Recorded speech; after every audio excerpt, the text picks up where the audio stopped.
Muy buenas tardes para quienes nos escuchan en Cuba y en Europa y en otras regiones del mundo. Bienvenidos a este curso de verano que ofrece el Instituto de Activismo Hannah Arendt, curso de verano que ocupará a lo largo de los meses de junio y julio la sección de académica de nuestro instituto.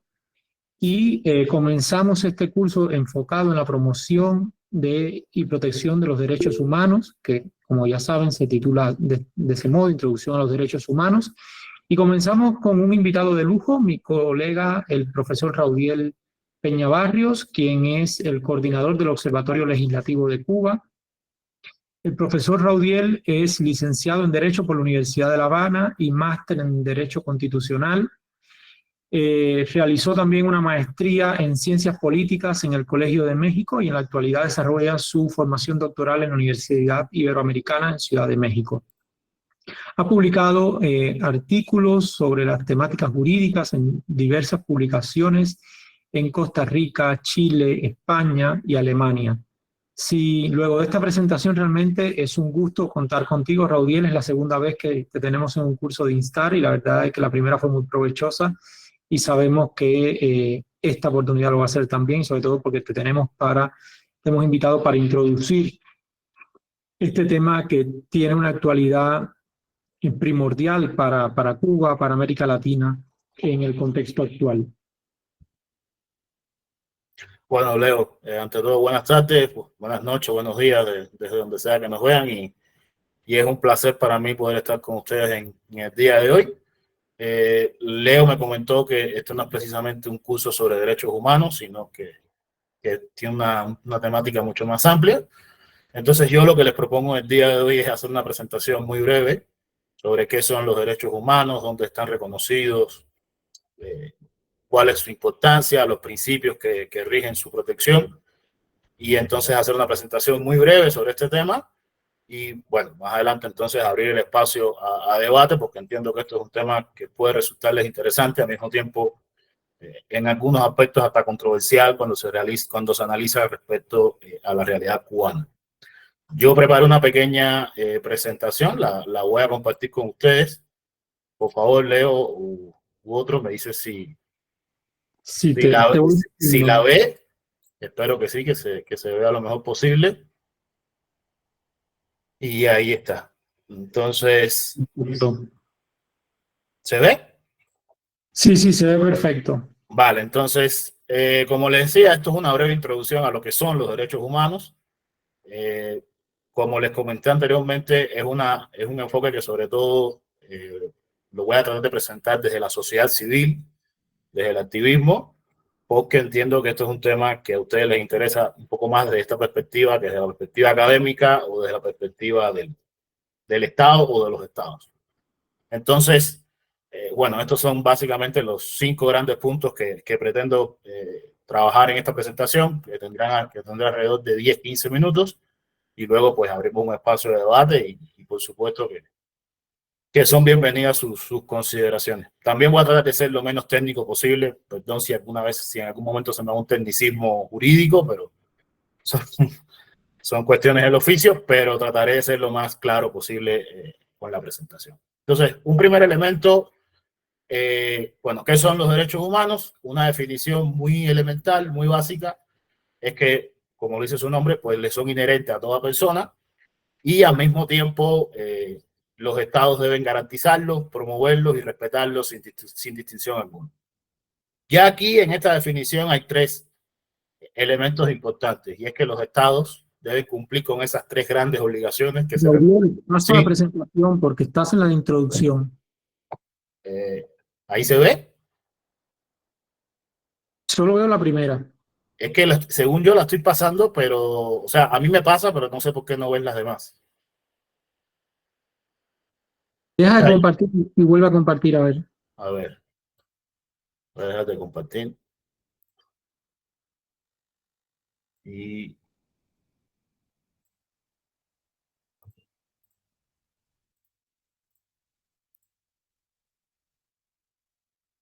ahí sí la ven. Ahora sí, ahora sí. Y puedo, no sé si puedo moverla. Es que ahora si la muevo, ¿la ven? Sí, sí, sí, Ahora sí. sí. Ok, Ahora sí. perfecto. Entonces, como le decía, pues son derechos inherentes a toda persona por el solo hecho de ser considerada como tal. Y estos tres verbos que ven en la presentación, garantizar, promover y respetar, pues son obligaciones genéricas que todo Estado o que todos los Estados deben cumplir cuando se trata de los derechos humanos. Al mismo tiempo, esta posibilidad de que no se distingan, pues implican dos principios que quizás ustedes han escuchado mencionar en la prensa, en las redes sociales, que son los principios de igualdad y de no discriminación. A mí me gusta presentar estos principios como dos caras de una misma moneda, ¿no? O sea, justamente se complementan entre sí e implica que todas las personas tienen los mismos derechos a partir de no ser discriminadas con base en varios criterios, como pueden ser la orientación sexual, la identidad de género, el, el origen étnico, su opinión política y demás. Estos no son los únicos principios que, digamos, informan o orientan la protección de los derechos humanos, sino que también están los de universalidad, exigibilidad e indivisibilidad.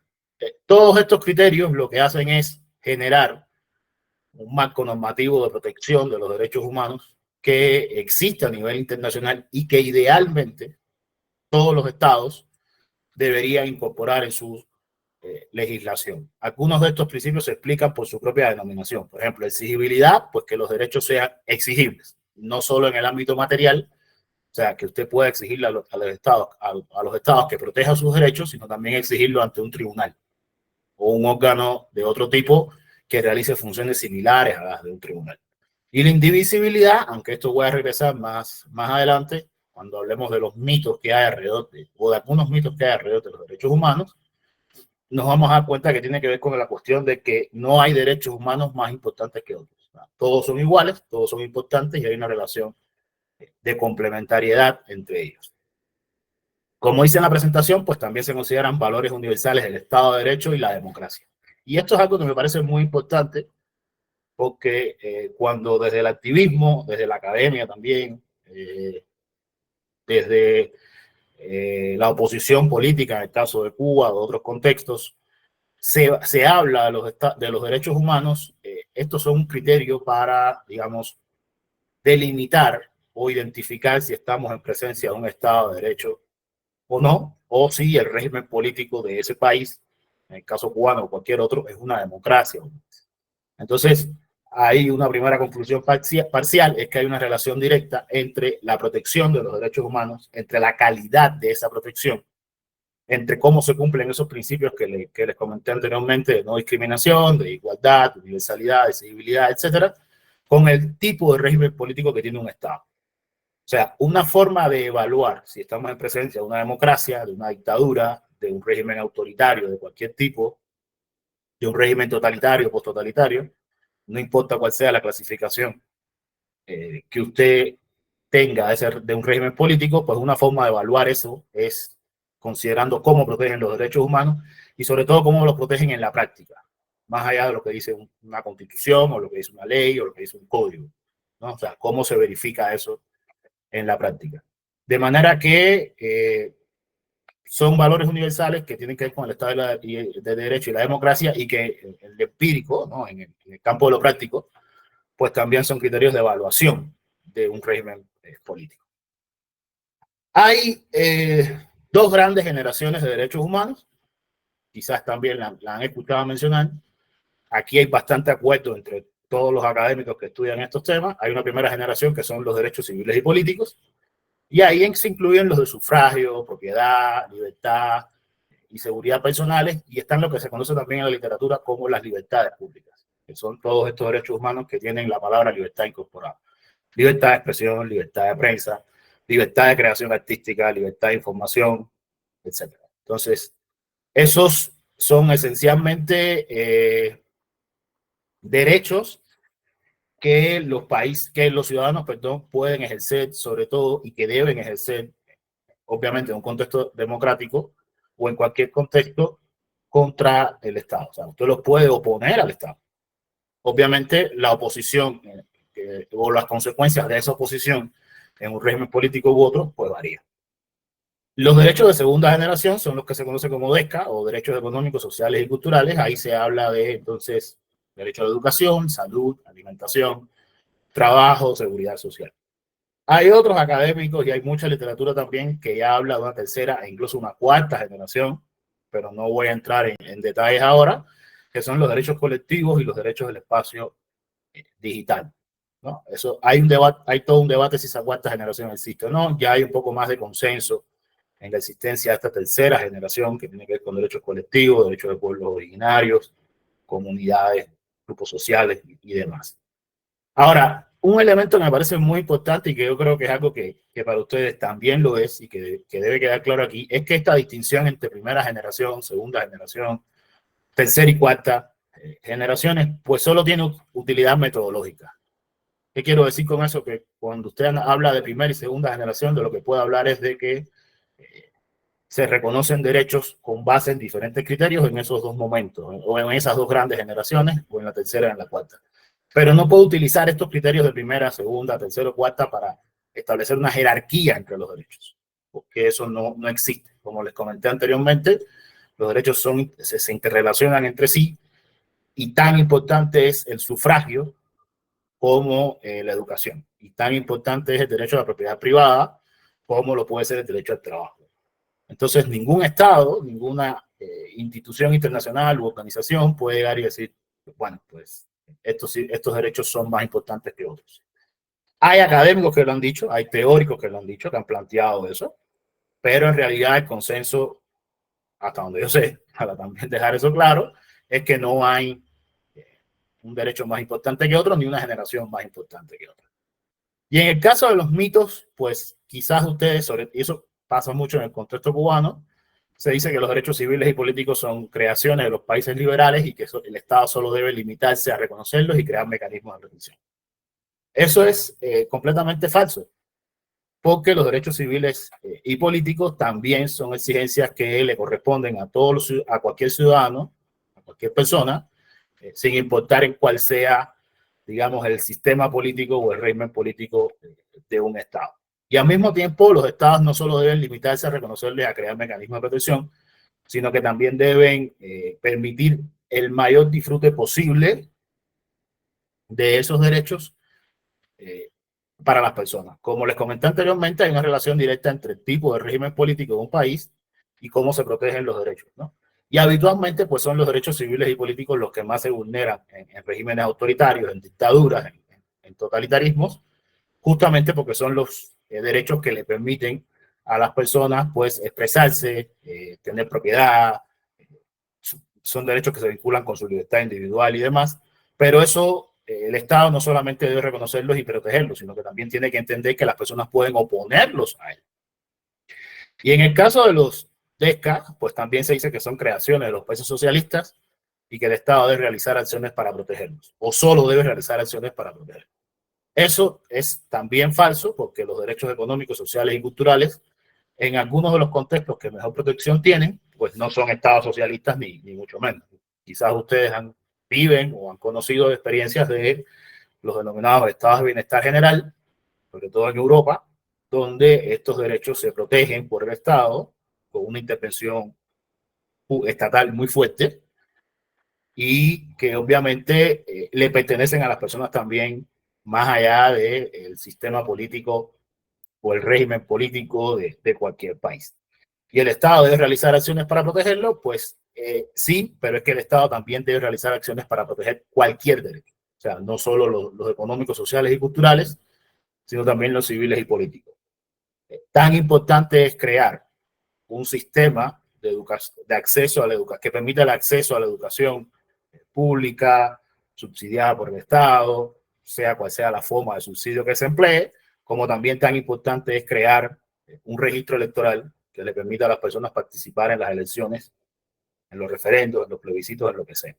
Es decir, que justamente por esa complementariedad no debe existir discriminación en cuanto al argumento de que estos derechos civiles y políticos pues son solo exigibles y por tanto son creación de los países liberales, aunque el liberalismo como corriente de pensamiento es fundamental en lo que entendemos hoy por derechos humanos, de la misma forma que los derechos económicos, sociales y culturales pues tampoco son una creación del socialismo, ni mucho menos.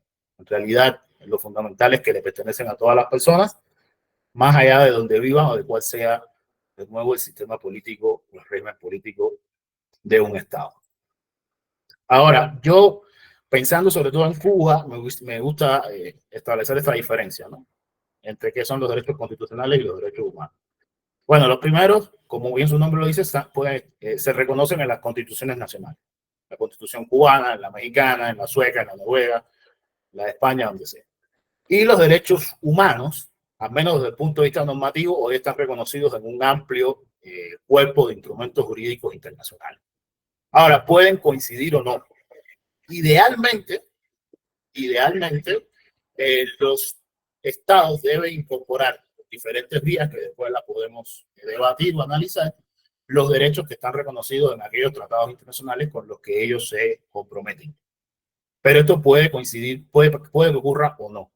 Y también puede ocurrir que esos derechos se incorporen al ordenamiento jurídico nacional, pero que no tengan el mismo contenido que tienen en los tratados internacionales. Y ahí el ejemplo clásico pues es la Constitución cubana de 2019. Quienes la han analizado, quienes se han puesto a leer la Constitución, solo a leerla, yo sé que la práctica dice otra cosa, pues identifican en ella un lenguaje que es propio de los tratados internacionales en materia de protección de los derechos humanos.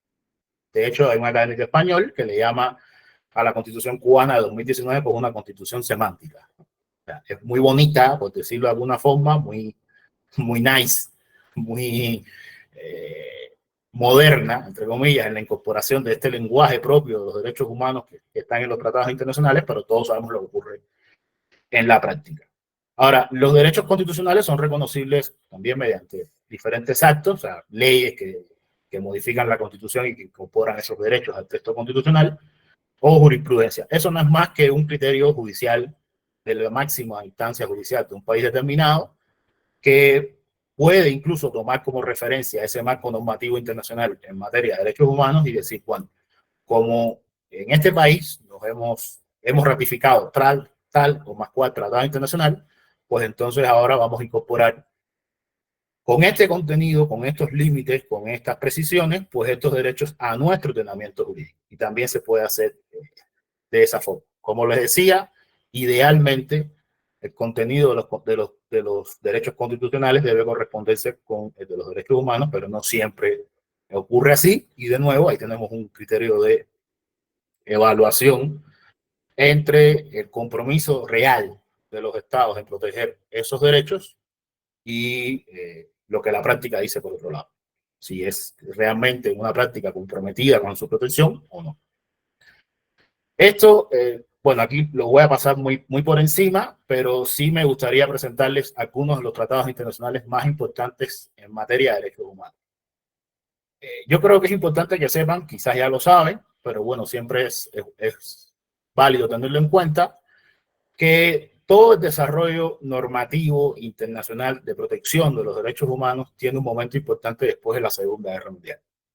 O sea, es un momento en el que la humanidad conoció el nacionalsocialismo alemán, el estalinismo soviético, etcétera, y pues decide tomar cartas en el asunto, sobre todo con la creación de la Organización de Naciones Unidas, y se empiezan a adoptar estándares internacionales, tratados internacionales, que estandarizan justamente qué son los derechos humanos y que pretenden protegerlos de la forma más amplia posible. Ahí lo primero que hay que considerar es la Declaración Universal de los Derechos Humanos, que no es propiamente un tratado internacional. Eso no quiere decir que no sea importante, porque es el primer, digamos, la primera proyección internacional en la cual, o el primer documento adoptado en el ámbito internacional donde los estados proyectan cómo deben entenderse los derechos humanos, cuál es su contenido básico indispensable. Luego hay todo un desarrollo normativo, entonces sí, en tratados internacionales están estos dos grandes pactos internacionales de derechos civiles y políticos y el Pacto Internacional de Derechos Económicos, Sociales y Culturales. Son vinculantes. ¿Qué significa eso? Después que se ratifican, los estados asumen las obligaciones que están establecidas en esos tratados internacionales, pero fíjense que dice después de su ratificación. Es decir, estos tratados internacionales en particular requieren firma de los estados y luego la ratificación. El momento en que son vinculantes, el momento en el que se convierten, en que su contenido se convierte en obligaciones estatales, pues es después de la ratificación. Y además existen los protocolos facultativos. El primero, el Pacto Internacional de Derechos Civiles y Políticos, tiene dos protocolos facultativos. Uno que es para denunciar las violaciones de los derechos humanos. Piensen de nuevo en el principio de exigibilidad que les comenté anteriormente, y otro que está enfocado en abolir la pena de muerte. Los protocolos facultativos son como tratados complementarios de esos pactos internacionales sobre temáticas muy específicas. Una en el caso del primero, para denunciar violaciones de los derechos humanos y abolir la pena de muerte, y en el caso del Pacto Internacional de Derechos Económicos, Sociales y Culturales, tiene un protocolo facultativo que es para denunciar las violaciones a los derechos humanos.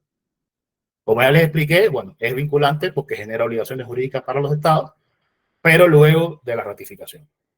En el caso de Cuba, pues firmó ambos el 28 de enero de 2008, no los ha ratificado todavía, aunque teóricamente la firma de un tratado internacional indica la voluntad del Estado de ir creando paulatinamente condiciones para luego ratificar ese tratado. Lo que pasa en el caso cubano es que han pasado ya más de 16 años y hasta hoy no hay evidencia, y es muy posible que en un buen rato no lo veamos, de que exista la intención política de ratificar estos tratados.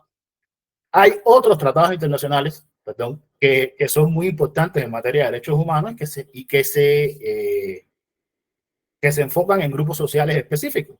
Este ejemplo clásico es la Convención de los Derechos del Niño, que pues justamente lo que hace es proteger a los menores de edad. Y hay tratados, también existe por ejemplo la Convención para, no sé si estoy diciendo bien el nombre, pido disculpas de antemano, pero es la Convención para la eliminación de todas las formas de discriminación contra las mujeres, creo que se llama así, y que como les decía, se enfocan justamente en estos grupos sociales particularmente vulnerables, ¿no?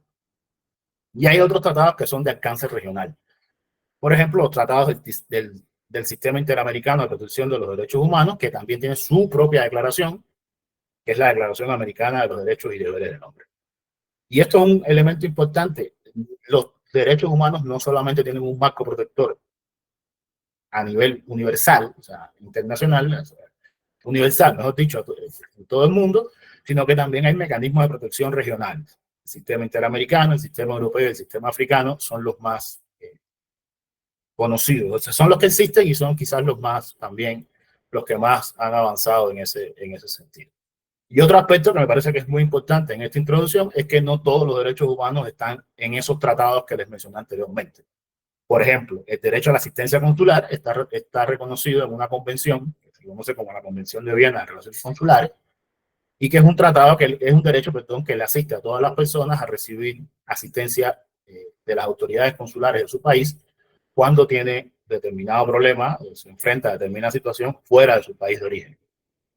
Eso, el ejemplo clásico es cuando una persona que no está en su país de origen, no está en el país del cual es ciudadano, pero comete un delito y necesita la asistencia consular para, bueno, conocer cuáles son sus derechos en el país en que se encuentra y al mismo tiempo cómo protegerse, ¿no?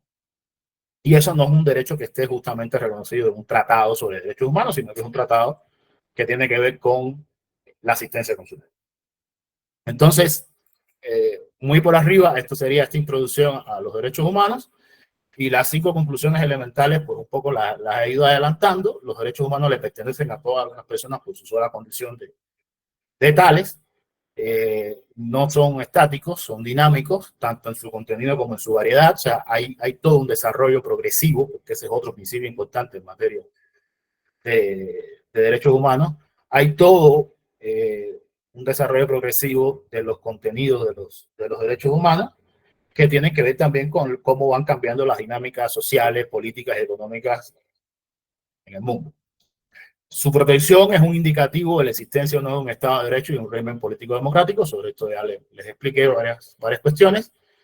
No siempre coinciden los derechos constitucionales con los reconocidos en los tratados internacionales, pero deberían coincidir idealmente, y existen mecanismos legislativos, judiciales, políticos, de muchos tipos, que permiten incorporar esos derechos reconocidos en los tratados internacionales a los ordenamientos jurídicos, a las leyes nacionales.